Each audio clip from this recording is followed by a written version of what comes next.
એ બધાને જય શ્રી રામ. 103મો દિવસ મારી સાથે. પછી મેં 180 ની સ્પીડે ફૂપ મારી હો. હવે આપણે જવાનું છે ઓલા ઘરે. પછી ઓલા ઘરે આવીને આપણે તો લઈ લીધી એસાઇનમેન્ટ હો. ભણવા જવાનો સમય થઈ ગયો ને આ ભાઈને હજી પતંગ સગાવી છે. બોલો લ્યો. પછી મેં કીધું કે હાલો થોડુંક શાકભાજી લેતો જાવ. હવે આપણે જવાનું છે તરત નિહાળે. જો આ બધાને પેપર લખવાના. આપણે લખવાના જ નહીં. શું કામ ખબર? આપણો હાથ તો ભાંગેલો છે.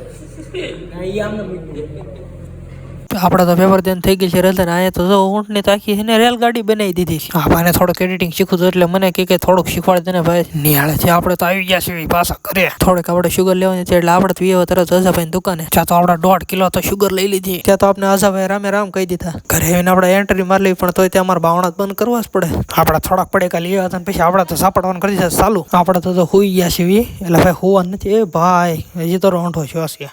આપણે તો ગામમાં આવ્યા હતા ને પછી આ બધા છોકરાઓ કે મારે વિડીયો લઈ લો ને થોડો ઘડીક ખમી ના ભાઈ આવે ને આ ભાઈ તો પોઝ આપી દીધો. આ સાથે હાલનો વ્લોગ અહીં એન્ડ કરીએ છીએ. મળીશું આપણે બીજા વ્લોગમાં.